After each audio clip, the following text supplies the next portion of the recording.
Ihe na anyị nwere gị, anyị makwa na anyị nwere ihe niile dị mma. Daalụ maka ọmalịcha ụfọdụ ụbọchị ọzọ. Daalụ maka ohere ị na-enyekwa anyị iji wee gaa nje n'ime okwu gị. Anyị na-ayọ ka eluigwe ghere anyị oge. Mmụọ nsọ biko bịa were ọnọdụ. Anyị na-ekwenyere gị na mpụta ife nke okwu gị ga-eme ka amamihe bata n'ime ndụ anyị, ka ị gbaziere anyị ma nyere anyị aka ka ndụ anyị nke fọdụrụ bụrụ ndụ ka anyị ga na-adị n'ikwesị ntụkwasị obi. Ma bụ nke ga na-ewetara ha nsọ gị otuto site na Jesus Christ bụ Onyenwe anyị. Amen. God bless you. Genesis chapter 16. Genesis chapter 16. Verse 1. I say, now Sarai, Abram's wife, bare him no children. And she had an handmaid, an Egyptian, whose name was Hagar. Let me say, one of the greatest challenge mmadụ nwere ike inwe bụ mgbe mmadụ nụrụ nwanyị ma ọ nụọ di, then o wee dapụta na amụrụ nwa. Barrenness bụ a challenge. Ụfọdụ oge ebe ndị mmadụ enwere nghọta, ọ na-etinye ndị mmadụ n'ọtụtụ ọnọdụ ọjọọ dị iche iche. Ebe ndị mmadụ enwere nghọta, mana ebe enwe maturity, anyị ghọtabụrụ ụmụ Chineke na-ele Chineke anya, anyị ewepụ anya anyị n'ife ndị mmadụ na-ekwu, mmadụ na ihe niile dị mma bụ n'aka Chineke ka o si abịa. Anọ na-enye ya mmadụ oge o ji jiri aka ya rọpụta. Then ịma na ndị mmadụ ga-echange their attitude about ife gbasara amụghị nwa. Unfortunately, n'obodo anyị aghọtara ya. So ọ bụrụ na mmadụ nụọ di ma ọ nụọ nwunye, ọ bụrụ na ụmụ abịara ozigbo ọ dịka gasị na o nwere ihe onye ame, then ọ na-etinye ndị mmadụ na mgbagharịrị nne. Even na be Abram anyị na-ene anya, nwunye bụ Sarai, ozigbo nje ọfụ na ọmụrụ nwa, ọ dịka gasị na nkwa Chineke kwere die dịka ọ na-anọ ọdụ ebe a. Anyị ga-afụ ife ga-eme na paseji a, ya nwe na onwe ya reacting. The notice si dapụta na that verse 1 gwara anyị na ha nwere odibo a na-akpọ Hagar. Agwa anyị na this Hagar bụ onye Egypt. O sikwa na another thing dị n'ụwa. Ọ mgbe Abram jere Egypt ka ọ kpọtara this girl. And also na one of the things dị na mgbe mmadụ nọkọta si na the will of God for his or her life pụọ.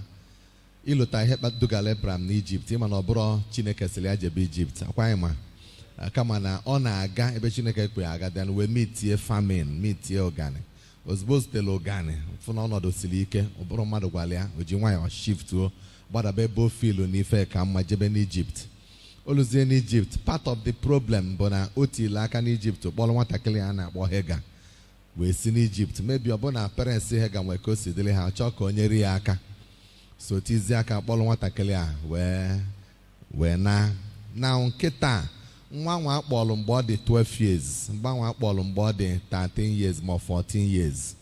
Kịta anyị ga-afụzi 10 years agaghị na verse 3. Verse 3 say, and Sarai, Abram's wife, took Hagar, her maid, the Egyptian.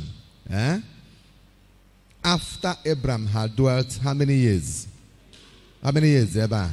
10 years in the land of Canaan. So ọbụna nwa dị 12 years mgbe akpọrọ ya from Egypt. From Ketan nwa, ọ ya adịzi ebe 22 years. Ma ọbụna ọ dị 39, 23. So kịta ojugo, onwege ife eji abụ nwaanyị apụtago, nke iru apụtago, nke azụ apụtago. Inezi anya kịta, ọ bụrụzi nwatakịrị otu a. Na nwunye Abram bụ Sarai, bụ ya bụ onye chebere n'echiche a. Ka anyị gụsịa verse 2. Verse 2 say, and Sarai said to Abram, behold, now the Lord had restrained me from bearing. No, Chineke gbochiri m ịmụ nwa. Therefore I pray you, ayọ gị biko go in unto my maid. Jee kpọrọ nwa maid ma. It may be that I may obtain children by her. Enechara anya ọ bụ n'aka ya ka Chineke ga-esi wee mezuola anyị nkwa anụnwa o kwere anyị. Ọ sị gị ịgwa m na ọgwa gị na gị weli anya gị n'elu na ụmụ gị ga-adị ka kpakpando dị na eluigwe. Ọ ya bụ n'aka nwa na mụnwa ndị n'onwe m anya kịta mfụ na hope adịọzi. And the Bible says, and Abram hearkened to the voice of Sarah. Ịma onwe dị n'ebe ụmụ nwoke nọ ọfịa arụ wee ka a na-eje another side mana ụmụ nwoke nwere ka ha si eme nwa meedie ọ na-akpọta dị na asị ya bakwulie ka mebi ọbụna aka ka a ga-esi wee mezuo gị nkwa Chukwu kwere gị o wee si odo taịm mgbe Ebram o ji nwayọọ bakpuru nwatakịrị a na mara onwe ihe ọzọ nchọ ka m gosi gị ebe anyị na-ana that verse 3 anyị ka anyị gụkwa again ọ sị Sarai Abram's wife took Hagar her maid the Egyptian after Abraham had dwelt 10 years in the land of Canaan and gave her to her husband Abram to be his wife. Yeah. Mana ife ka jụọ gị bụ na ha jere Egypt jee mego nwa mba eje gwa nne na nna nwa anụnwa na Abraham na-achọkwa ịnụ nwaanyị ọzọ mba nọ nwunye ya bụ Sarai ji aka ya wee chepụta ya n'echiche filuo na Chineke na-ewesizi time imezu nkwa ya ofu n'ime fruit of the Holy Spirit bụ patience. Then nke bụ another fruit of the Holy Spirit bụrụ long suffering. Chineke nwere ife o ji mee otu a mkpụrụ nke mmụọ nsọ patience otecha patience ọ dị ka gasị na ndị mmadụ ama aghọtasị ya ọ adịkwa long suffering ya ndidi and ogologo ntachi obi.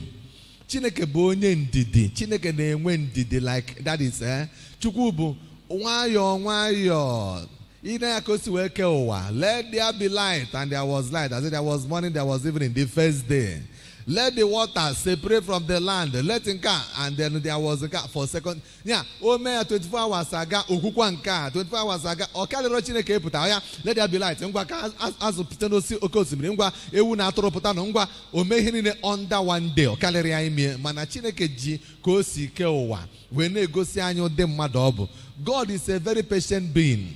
Chineke adịghị in a hurry. In fact, in life, anything that makes you to be in a hurry, mmadụ Chineke adịrọ n'ihe a. Ihe ọ bụla mmadụ si kịta abịa golu ụlọ m anụnwa ma ọ bụ na onwere ife a na-ele ebe anụnwa na-egbulie na ntụ na fon anụnwa bụ just 2,000 naira na-efon anyị ọ bụla iPad 200,000 sị gị na onye ọ sị gị weta ego ozugbo ị na-enye ya iche na ulu dị ihe a na akwa gị ọkụ gị golie God anọrọ na that thing.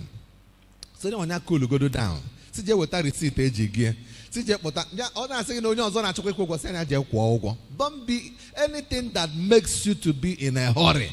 God adọrọ n'ihe a. Ọ sị ya bụrụ na ọ dị ka ị nọ nwunye ka ị nọ ndị papa gị na-akwa ụgwọ gị na-ekpata nwunye ya mụrụ nwa wụọ papa gị anwa wụọ mama gị anwa. Sa ndị apụ gị ka ị nụọ nwunye gị.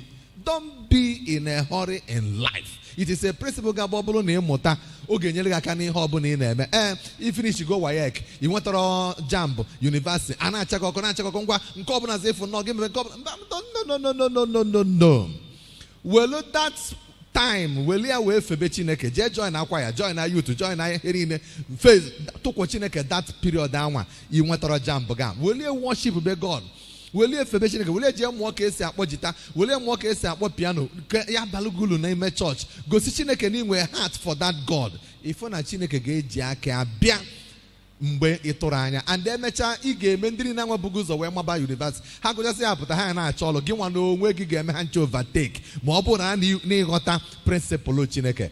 Anytime ọ dị gagasị na onwe delay na-abịa in your life ọga madam don't be in a hurry. Ọ ife Sarai aghọtara n'ebe a ọ ya bụ ife even Abraham aghọtara ebe a na-edile Chineke ekwego unu nkwa kpọpụta gị n'ezi gosisie gị kpakpando ikwetalụ Chineke mgbe anwa then Bible gụọlụ gị ya n'ezi omume oluzie ka Chineke wesibelu time nwunye gị jee chaa gị ọkụ then sị gị ka atara ya nwa si n'Egypt wee kpọta gị nwa Bible sị and you hearkened unto Sarah and then wee package the girl wee kpọtalụ gị to be your wife according to Sarah the concern ọ sịrị ya ọ bụrụ ọnụnụ bazie ya no problem ya bụrụ nwunye di m ya bụrụ second wife adị sure nọ ebe ọ na-achọ ka convince ya Abraham wee sị no wahala. Then ọbakwuru the girl verse 4 and he went in unto Hagar ọbakwuru the girl and the girl conceived and when she saw that she had conceived her mistress was despising her eyes. Na-egekwa ntị ụfọdụ oge na-ajụ onwe m gịnị kpatara na ebe ọ bụ na Sarah enwere ike ịmụtala Abraham nwa kedu ife kpatara Abraham ji bakwuru na this girl ozugbo the girl dịrị ime Chineke why na imere okwe ka this girl chọbakwuo mkpụrụ nke afọ ka anya nwa wee sekwuo time amụrụ mgbe ịghọta the question because ụfọdụ oge ịya na-ajụ ka ife kpata o ji abụ na mmadụ ga-apụta n'ọnwa anyị kịta ha na-abụ a na-egbu oge ịmụ nwa. Then onwe ka the man si je kpọta one maid or nwanne nwunye ka nwere n'ofu onye ọzọ nwaanyị ọzọ ya na-abi.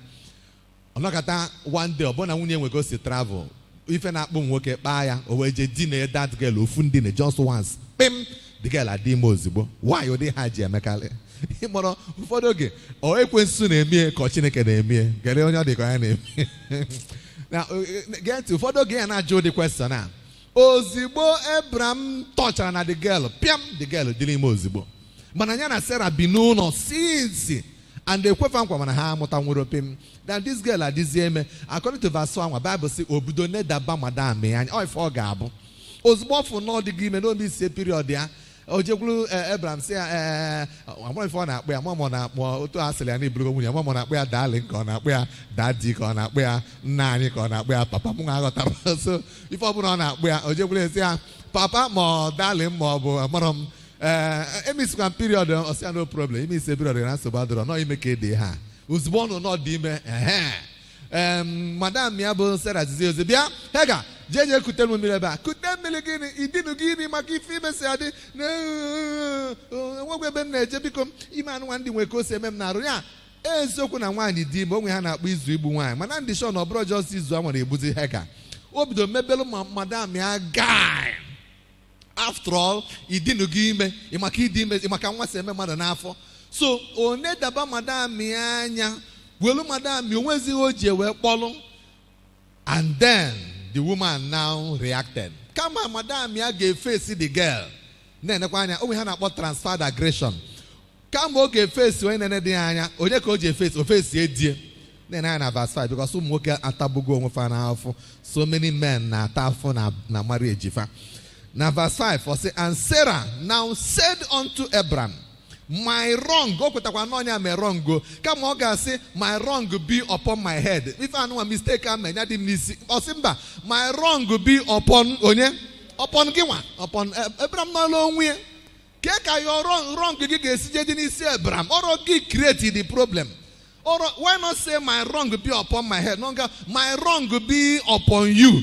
I have given my maid into your bosom. And when she saw that she had conceived, I was despised in her eyes. Therefore, the Lord will judge between me and you.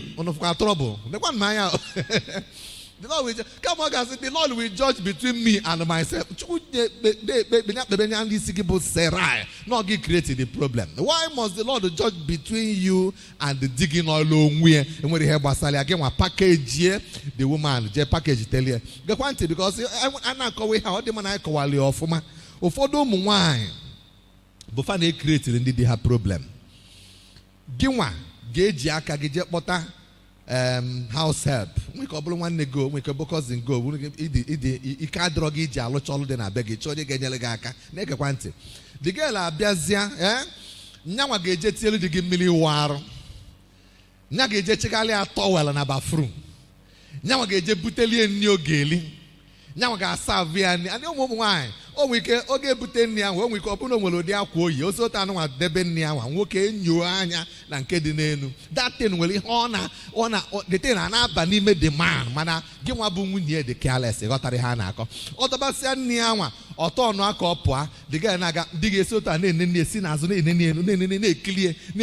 Only if on a banaro demand, or for getting creatively demand the problem.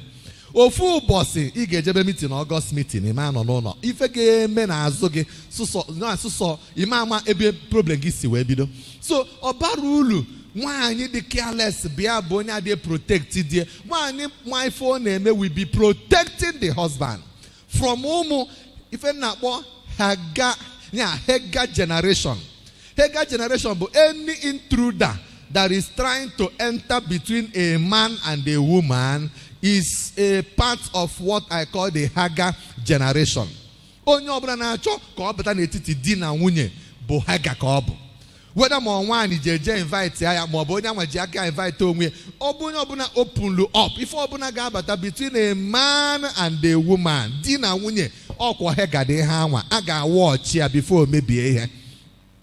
So as a married woman, abuna part of the problem that your husband or the battle digging in future. Create that problem. Don't create that problem.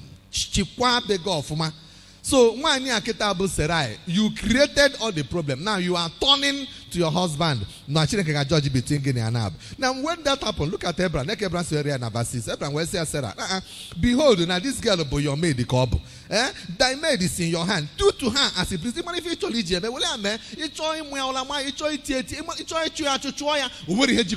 girl.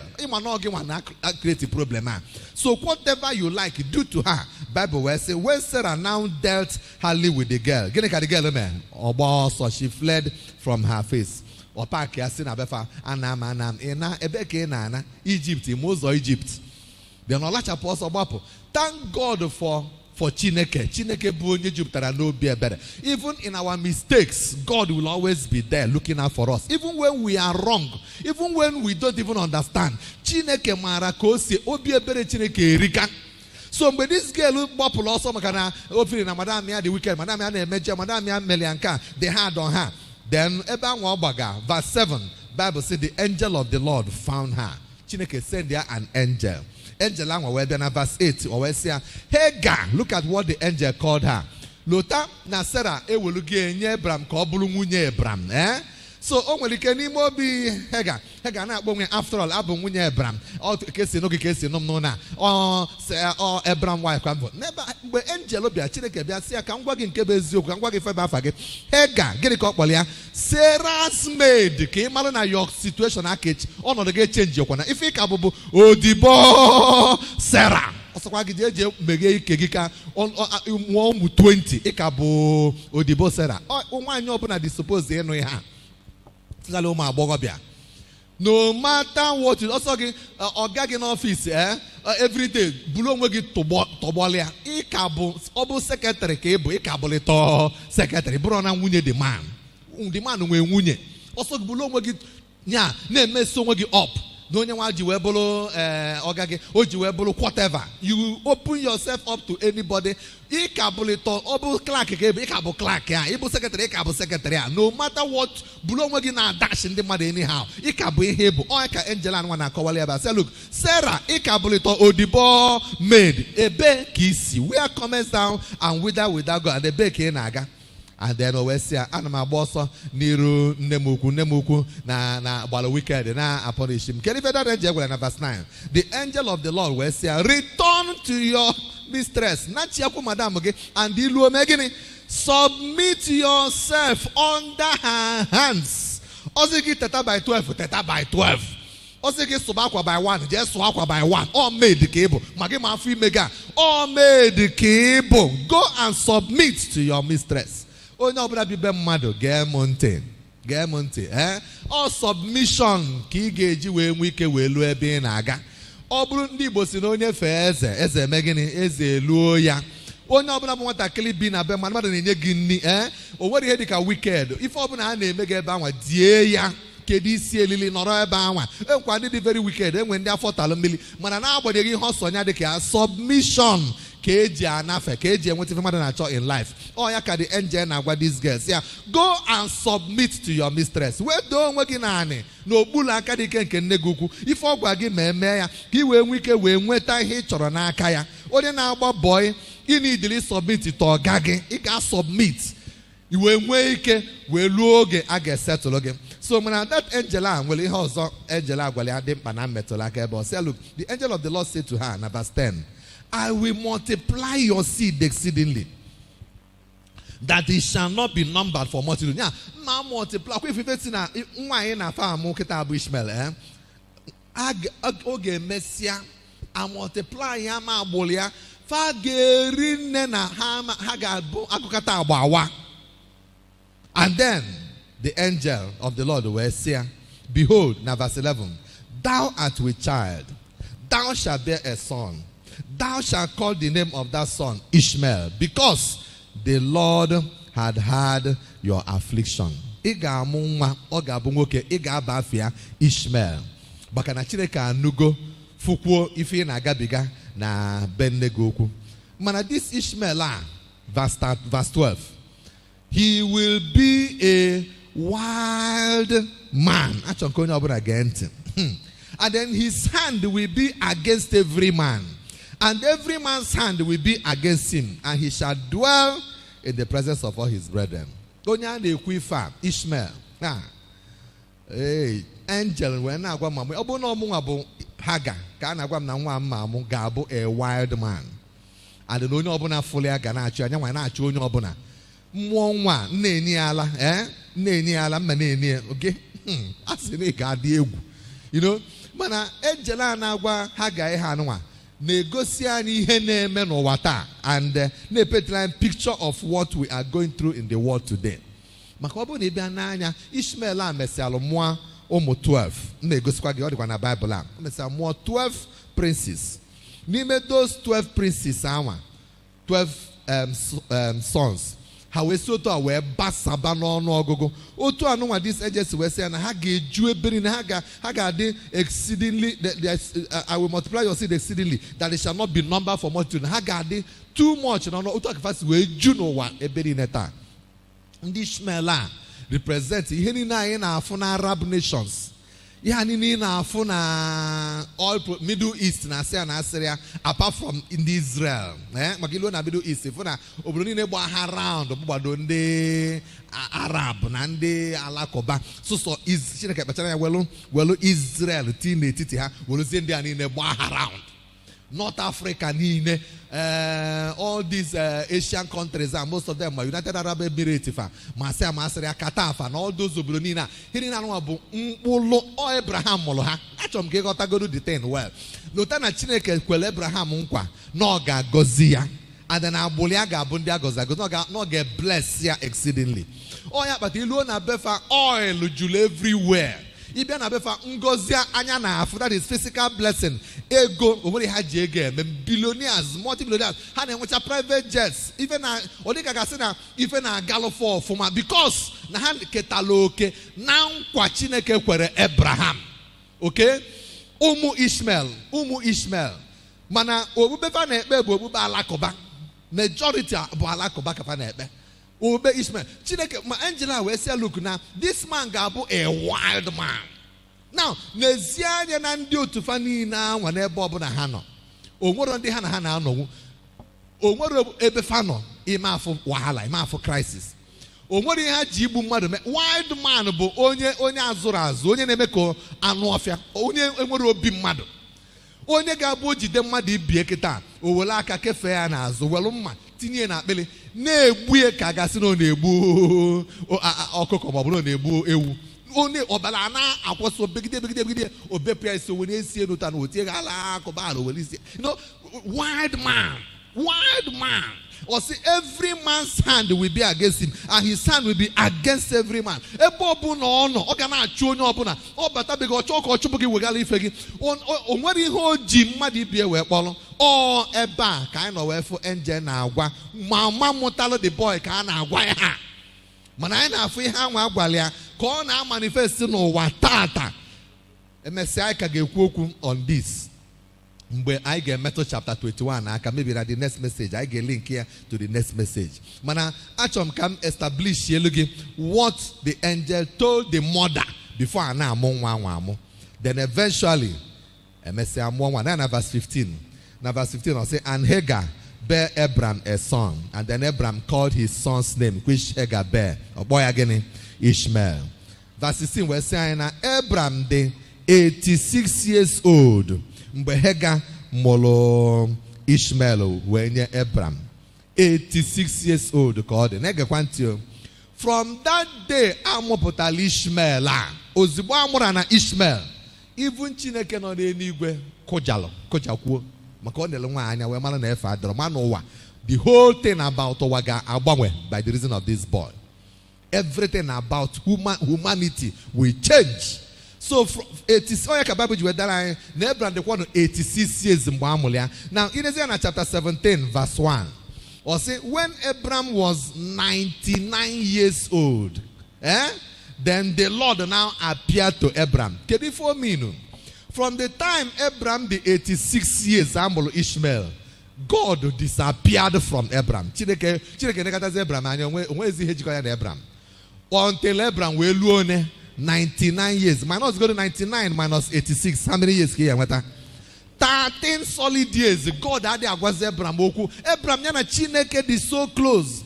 Abraham now altar. Abraham with personal relationship with God. Gini mezi Chineke will disappear. Abraham 13 years ago. Why? Because now Molia Ishmael. Chuku wenyeli efe. Get it? Enweludi he ga-abụ bụrụ na ome na ndụ gị. O nwere ụdị mistake ga-abụ ime Chineke atụkala gị ga-apụ for some time. O nwere ụdị error ga-abụ bụrụ na ịba into. Ya Chineke nekata ga ike ga-akwụlụkwa ọtọ gwu Chineke. Mana because na Chineke adịghị give up on mmadụ easily. N'ebe Abraham nọ, I believe na within those 13 years Abraham nwere ike na-achọ ka ọnụ kwonu Chineke ka Chineke bịa kwukwu ya in a vision of the night. Ka the word of God bịa cha, ka angel bịa cha. God just disappeared. Ka mbele ga ekpele. May nothing happen in your life that will make God to disappear from your life in the name of Jesus Christ. Chineke ekwena ka onwe mistake ị ga-eme that will tamper your relationship with God, that will even tamper with fellowship in with God. Let it not be your portion in the name of Jesus Christ. So after 13 solid years, then God now appeared to Abraham. So when Chineke appeared, I'm interested in if Chineke was Abraham appeared to him.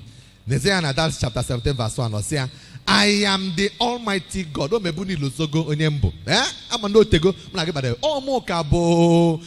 Almighty God. In our Bible, you have no babies. Chineke they introduce somewhere as the Almighty God, and again, eba baby bazu. Chineke introduce Sulumado. I am the Almighty God. Chineke nke pụrụ ime ihe niile kele ihe niile ka o lotakwala Abraham onye ọ bụ ebe a baby ga-afụ God introduce onwe as the Almighty God. O wee sị Abraham gee m ntị, walk before me. Ọ people dị mistake anụ ime emesikwa ndị ọzọ, walk before me and be thou perfect. Bụrụ onye zuru oke. Akpasịkwa n'ụdị aka anyị anụ ikpele again. Asịkwa na mma nwunye gị wee sị nwunye gị wee ga na-asị na nwoke ọbụla n'ebe a listen. Ekwena ka onwe ihe ga-eduba gị into ịdị na-eje akpa aka anyị na-enwere isi. Akpazi n'aka anyị. Etinyesila onwe gị n'ihe ụmụ kilikili mmehie dị aṅa. Because when you do that, you are creating problem. Enwe ndị ya bụ ebe ọbụla obodo ọbụla o jelu, especially ndị na-anya moto, ndị driver, many of them, ndị driver na-anyagasị nnukwu moto. Ebe ọbụla ọ paakị o nwere nwaanyị ọ ya atụba ime ebe anwa. Ọ paakị ya na Lokoja, o nwere onye ọtụba ime na Lokoja. Paakị ya na Gboko, ọtụba mmadụ ime na Gboko. Ife ọ na-alụ mmadụ ụmụ n'ọmụ. Ụmụ ya ebe niile o nwere ofu nwoke a na-akpọ Bob Marley. Bob Marley gụrụ egwu, very powerful man. The man ọ na-atụba ụmụ nwaanyị ime like no man's business. Ọ na-akpọ ụmụ nwaanyị, ọ na-eme ncha. So wee onye maka o nwere ego rinne. So anọkọtazịa a na-akpọtali ya onye abịa ọsịa nọ n'ebodo dị m ọsịa kwugodo okwu. Ikwu oge ọsịsị ebe apụ na ọ bụrụ mbodo adịghị. Ọsịa ka o si ama ndị ụmụ ya ma ọ bụ na fa na-ekwu okwu na fa na-ekwu okwu from one side of their mouth. Na isi na onye ama oge ọsịa ikwugodo okwu ikwu okwu. You na-ekwu from one side of your ọsịa okay na ọmụ ụmụrụ gị bịa na ọmụ ụmụrụ gị. Mana ọ bụrụ na ikwuru from one ọmasị na ọ bụrụ ya bụ. Maka ọmasị ndị ọmụ na ndị ọmụrọ. O nwere ụmụ nwoke dị as careless as that. Bụrụ ụmụ na-aga. Chineke si Abraham, walk before me and be thou perfect. Bụrụ onye zuru oke. Emezikwanụ dị mistake and we mere again. Na verse 2 we say, I will make my covenant between me and you, and I will multiply you exceedingly. I can be interested. I'm going to know when covenant I'm going to give in chapter 15. I can renew that covenant again. I'm still interested in that covenant. I will still multiply you exceedingly. Chineke adịghị give up on mmadụ easily. Ọ bụrụ onwere n'ebe a na-backslide ya ike Chineke agwụgo gị. Ọ dị ka gasị n'imelu mmehie Chineke ama agbalụ nwo gị. Achọ ka ngwa gị, God can forgive you. If you need it, is to forgive yourself and move on. God can like it again. Once you can do nekume, you can wear hope no matter what you have done. You may get abortion, get away, man. Email abortion 5 times, get away, man. You can still make it. You can still go to heaven. Forgive yourself and move on. Oh yeah, be fine. I'm at this story. And then Chineke said, look, I will make my covenant between me and you, and I will multiply you exceedingly. Then verse 6 here, or say, and I will make you exceeding fruitful, and I will make nations of thee, and the kings shall come out of you. Now listen.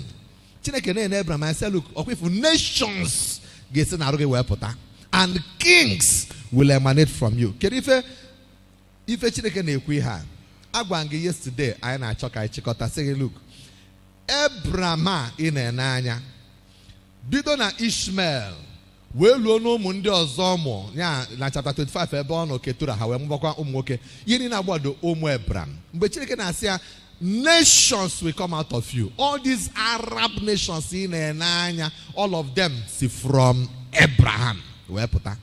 Mana n'ime nations a enwere ndị God ga-renew special covenant with.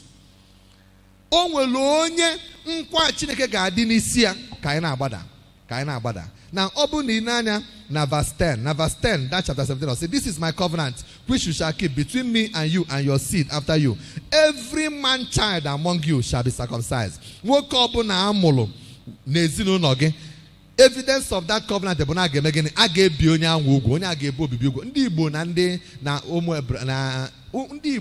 I believe it's Simike. Even before Christianity, before Christianity, so now, if una naturally ndi Igbo de kaga na fa ketakwaloke na agboro Abraham mana nke fa bro nke Ishmael ndi Igbo si na side nke Isaac wee pụta fesoro na side Ishmael wee pụta so ha na-ebi ugwu even before ha mali hebu Jesus, ha mali hebu Bible, ha mali hebu Christianity, because na ha were part of the blessing God onyelo Abraham. Now obu na ibia n'anya na that chapter 17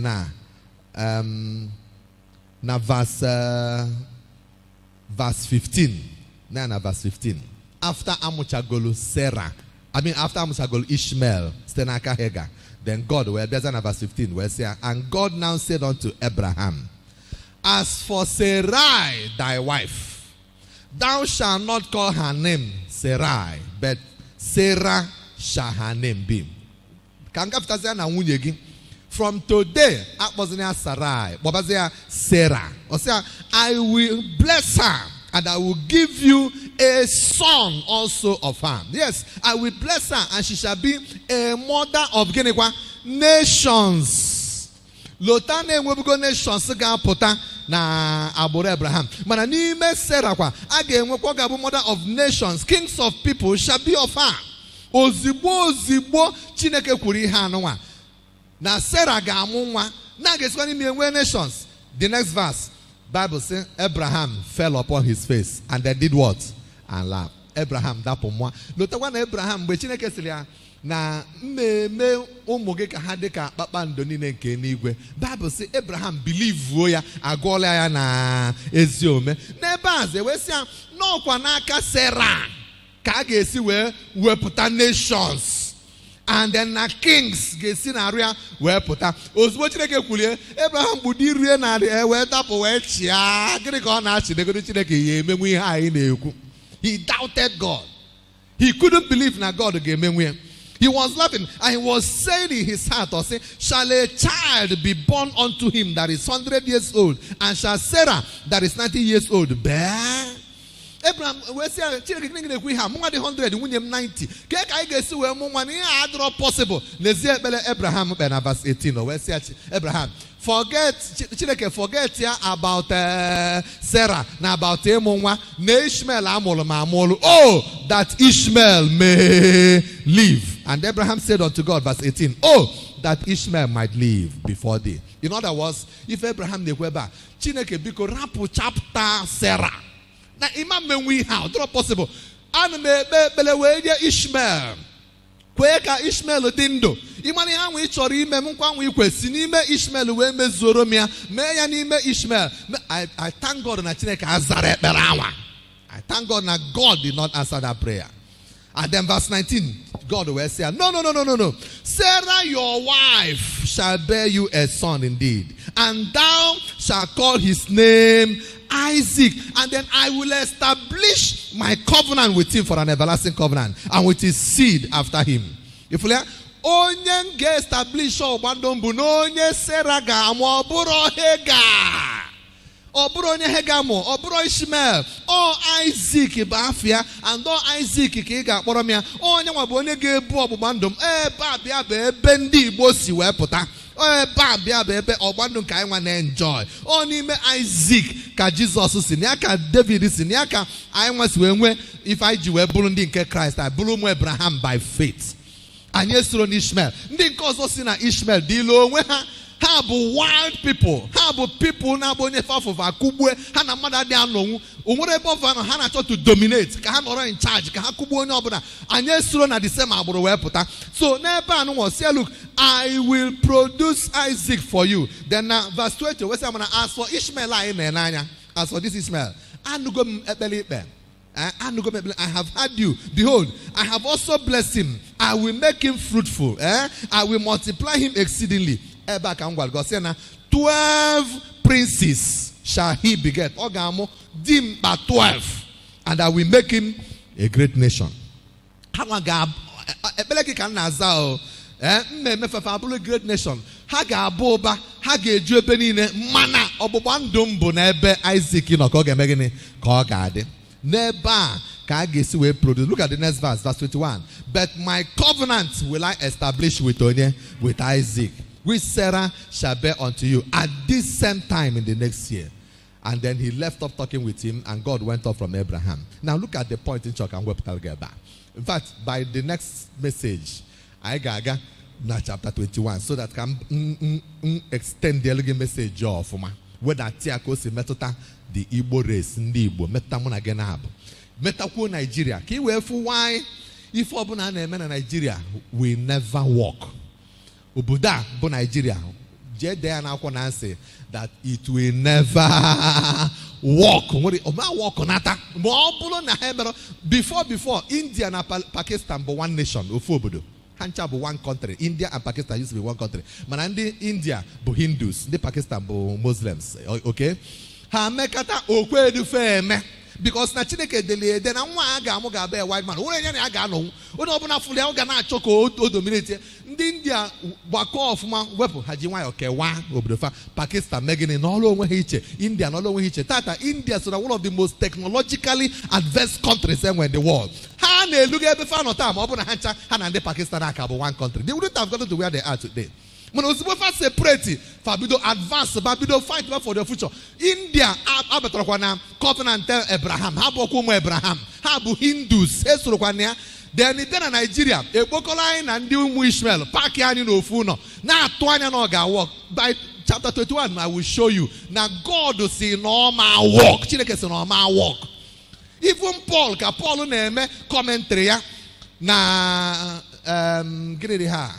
Is it Romans chapter Romans chapter 4. I think so.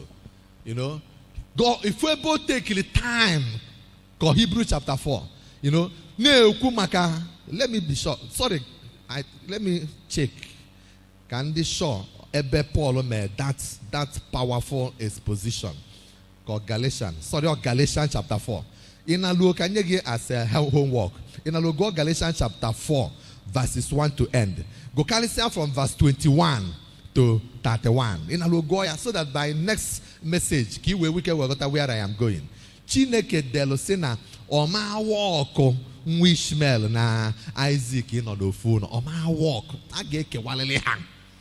Can do when we can fight for their future. So I walk on Nigeria. I'm a walk on that until they wear separation. The open way kejebelo with away fulfill their destiny. India go see any example. Some other countries and handle education separate say how when we can fulfill their destiny. We cannot make any headway where we are locked up on the same roof with the children of Ishmael. Okay? So today, if I encourage again number one. Emenodi mistake Abraham. See from the will of God upwa. Abadakwa Egypt. You in Egypt. If you get in Egypt, get melogar. Okay, create a problem. Don't backslide. Ekwanaka the spirit of backsliding batani megi. And then number two, onye ọbụla dị married ebe a, watch your marriage. Ekwena ka anybody, any hega bata n'etiti gị na di gị, eti gị na nwunye gị. Don't allow it to happen. Then nke ịbụa, ọ bụrụ na ịbụ nwa agbọghọbịa n'ebe a, kwanyelu onwe gị ugwu. Ekwena ka circumstances, ma ọ bụrụ na ịbụ nwunye mmadụ na-alụlụ mmadụ ọlụ, ekwena ka onwe ife ga-epushu gị into ije mmeghe onwe gị to anybody. Don't do that, because that ife ga-esi na apụta can create a problem for you. Nke ọzọ, ọ bụrụ na ị watch ya efu na Chineke gwalụ Abraham, say, look, I will n'ime nwunye gị anụ nwa bụ Sarah, m ga-eproduce nwa na-akpọ Isaac, ga-abụ father of many nations. Ofiala Abraham arụ ịghọta ya, ọ na-amụ amụ sịrị ha ama nkwe Chineke ome. In your life, never believe na o nwere ihe Chineke ama mmenwu. Ọ sị na abụ need 60 years kịta, ị ka nwere ike ịnụ di, and also ịnụ di a ị ka nwere ike ịmụ nwa. Kwuo amen. Kwukwa amen ọzọ. O nwere ihe Chineke na-apụrụ ime. God can do all things. He can even waive national laws just for you. N'ebe anụnwa, ife Sarah dị bụ 90 years. Abraham dị 100 years. Chineke ma na-agwafa na ụnụ ka ga-amụ nwa. Ọmụnwa bụ Chineke kwulie. O nwere ihe Chukwu ama mmenwu. Nke ọzọ, ife lead Sarah ni package Hega kpọgala ya di ebu because o nwere ndidi. Ị ga-ayọ Chineke nya kụzielu gị ka esi enwe ndidi. Ife na-esi ike na Nigeria, ị nwere ọrụ na agụ na agụ, ekwena ka dị in a hurry. Eji na rush wee je tinye onwe gị n'ihe ga-emelu gị arụ. Always learn to be patient. Ike patience gị gwụba, adia long suffering. Nwelu Chineke ndidi. Cool olie down. Jehova na-abịa, and ọ bụrụ na ọ bịa, ife ọ ga-eme ga-amagbu onwe. Ị ga-afụ na mgbe a ga-amụzia Isaac, mgbe anwa ka nke bụ joy ga-eji bata between Sarah and Abraham. Gbaka a ga-eji wefu nke bụ nwa. Nwa dị mana nwa adịkwa. Nwa dị mana nwa mee gịnị? Nwa a na-enwe ofu nwa n'aka ụmụ 15. Inwe ike ifu onye asị na nwunye di gị amụgo mụọ 10. Nenu Samuel, na be Samuel Kana mụrụ nụrụ Penina nụọ Hana. Penina bụrụ ụmụ na-aga. Then Hana amụtara. Penina na-akụ ya ọnụ. Ofu mkpụrụ nwa ịmụtara mụnwa mụju ụlọ. Mana mgbe Chineke bịa enye Hana Samuel, wee jụọ fa na chọọchị nna pastor one time wee sịfa na onye kpọtalụ m ofu afa nwa Penina enye m ya 100,000. O nwere nsata nwulie. Oge Penina, ọ bụrụ ịbụ ụmụ bujuo ebe niile, ụmụ gị niile kelee afọ ofu onye, na onye kpọta nwolu m afọ ofu nwa Penina enye m onye 100,000 naira. Jee mbe research mana ịntanetị jebe, o nwere nsata nwulie. Mana ofu anwa ha na amụrụ amụ, onye ọbụla mama onwe ya amụrụ onye bụ Samuel. O nwere ofu nwa n'aka ụmụ 100. So rapụ ndị na-abụ m ha bụrụ gaba. Chineke na-akwadobe akpa nwa gị, na-akwadobe akpa nwa elu Chukwu ndidi. Ọbịa abịa otu ọ dị egwu. Nwa ọbụla akwadola akpa nwa for many years before amụọ ya. Nwa anwa na-abụ pụrụ iche. So don't be in a hurry. Relax ya. God ma ihe ọ na-eme. Ka Chineke nyere anyị aka na ndụ anyị. Ka anyị ghọta ihe ndị a niile anyị na-akọwa. Kwee tinye ha n'ọlụ na ndụ anyị. Ka wee wike wee lụpụtala anyị ha anyị ga-eji wee bie ndụ anyị without stress. Maka ịghọta these principles anyị na-establish ebe a, your life will be without stress. Ife ọbụla bịa, ịma na God is in control. You learn how to trust Him. You learn how to believe in Him. You learn how to release your all to Him. He is in charge. He can direct your life. If I just say the matter, we rent to gain Jesus, but because you cannot manage your life, if I manage you, it's asking you manage your life, okay? You make a mess of your life. Money we rent to gain Jesus. Jesus said, take over your life. Well, I can manage your life, okay? Life, okay? You enjoy your life. If I don't so you have to go. That's why we beg people surrender your life to Christ, so that Christ can help you and drive your life. Jehovah, ịdị ebube n'ebe nọ. Jehovah, eze ịdị ebube, Jehovah, asị m ịdị ebube n'ebe nọ. Jehovah, eze ịdị ebube, onye na-eme mma n'eluigwe, ịbụ eze mbụ n'elu ụwa, ị na-achị achị, Jehova na-achị achị n'ala mmụọ, ịbụ dike.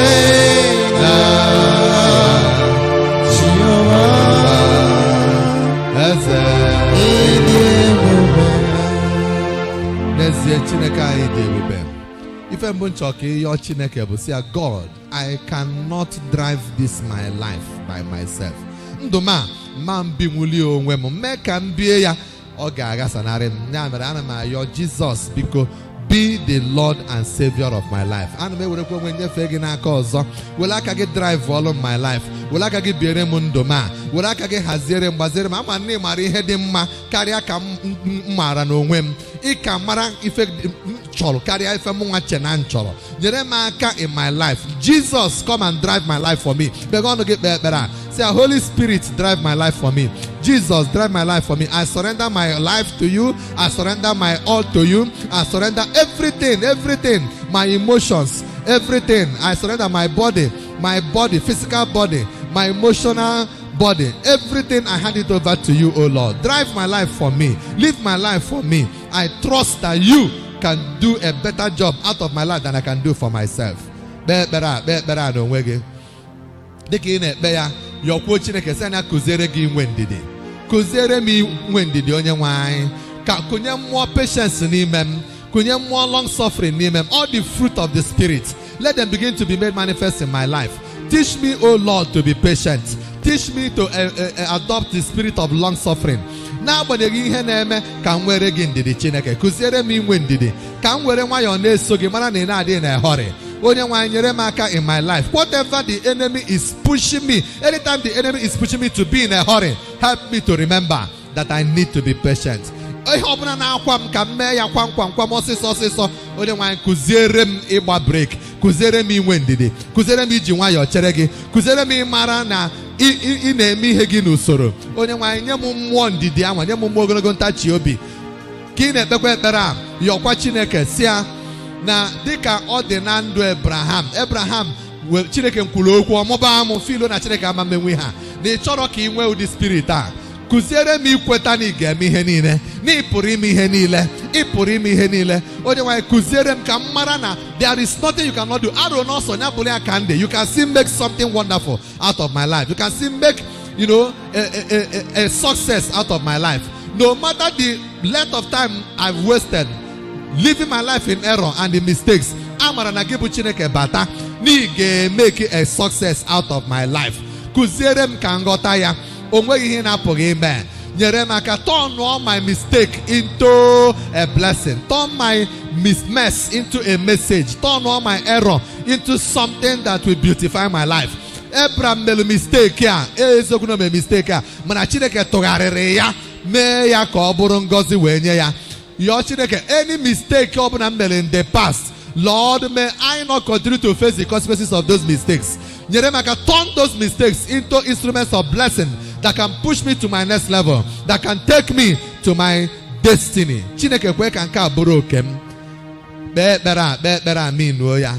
Daalụ na anyị nke eluigwe maka na ịbụrụ anyị Chukwu na-aza ekpere. Anyị na-ekpe n'afa Jesus Christ bụ onye nwe anyị. Amen.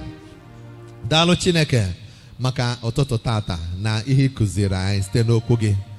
Anyị arara onwe anyị rafee n'aka gị na mbụ anyị mara na we cannot live this our life and make any meaning out of it. I depend on you, Holy Spirit, Lord Jesus, God the Father. He introduced Lomwegi as the Almighty God. We surrender our lives to you. Our prayer is that you will live our lives for us. Drive our lives for us. I'm an equalundu ainaga. Iga akwa gi anebe de manebe kama. Ya mere, I need to ketaroke no kwa na yo. Take over our lives and take us to that destiny. That destination and you could to say thank you, Jesus, for what you've done in our lives. We Naha Jesus Christ. I know you in the journey of life. Kuzera to be patient. Kuzera to adopt long suffering. To be manifesting these virtues. Kaima that whatever makes us to be in a hurry is not from God, that it is from the devil. Kai we kusim idina emi him banu we make a mistake. Kuzera kai jiriwa one sogi marano one day at a time, one step at a time. Teach us, Lord, to continue to abide with this particular principle in the name of Jesus Christ. Onye nwanyị anyị na-ayọ ka ikuzikwara anyị ka anyị bụrụ ndị ga-amara na n'ezie na ị pụrụ ime ihe niile. Ọ dịghị ihe ọbụla dị n'ụwa gị bụ Chineke na-ama mme. You can turn us into millionaires. You can turn us into billionaires. You can turn us into great men and women of God. It's in Abraham, I will make an everlasting covenant with you. Covenant with Abraham. You can also establish a powerful covenant of prosperity with us, and we are trusting you that you will do it and enact it in our lives in the name of Jesus Christ. N'ime Christ, ihe niile dị n'ime ya. N'ime Jesus, anyị na-enwe fulfillment, anyị na-enwe satisfaction. Anyị ayọ na anyị nke eluigwe. Dịka anyị si wee fụ na Isaac na-aga amụ ya at the appointed time. Asị na enwere ndị na-ebe a who are trusting you for the fruit of the womb. Any family ọbụla na-ege this broadcast, ebe ọbụla ha nọ, mana ha na-ene anya mkpụrụ nke afọ. Lord, I decree into the realm of the spirit, let their Isaac manifest in the name of Jesus Christ. They will carry their Isaacs in their hands, and their Isaacs will put smiles upon their faces in the name of Jesus Christ. I may reject the spirit of Ishmael. I may reject Ishmael hovering around us. Onyasri na ogabu a wild man. I may reject ya. I na cancel ya. I may kuna wildness. Umusi na backdoor na zona where bata. Umusi na kamponiro where bata. We reject it over our families, over our lives in the name of Jesus Christ. Ihe ọbụla ga-eweta confusion in families. If I get without confusion, nobodo. If I bring about bata osu onye nwanyị wepụla anya n'aha Jesus Christ. Daalụ maka na anyị mara gị dịka Chukwu na-aza ekpere. Anyị ekpe maka ụbọchị tata bụ Friday bụ 19th day of June 2020. Let your mercy, let your favor, let your blessings be released upon our lives. Anyị na-ezo onwe anyị n'ime ọbara Jesus Christ. Sicknesses, diseases, and infirmity, we decree that they will not come near us. Viruses, we seal ourselves with the blood of Jesus. We declare, COVID-19, Nafa Jesus Christ. Set the park again now in Keligwe na Arani no. Kamara gebara anyoba. Wherever they are, members of our family, our parents, our brothers, our sisters, our children, our spouses, wherever they are, Lord, we bring them under the covering of the glory and the anointing that is in this chapel. We decree that it shall be well with all of them. Good health will be their portion. Long life will be our portion. It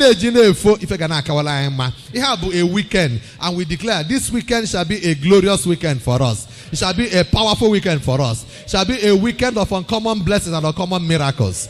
In Jesus Christ's most excellent and most powerful name we have prayed. Amen. Can I hear a big amen? God bless you.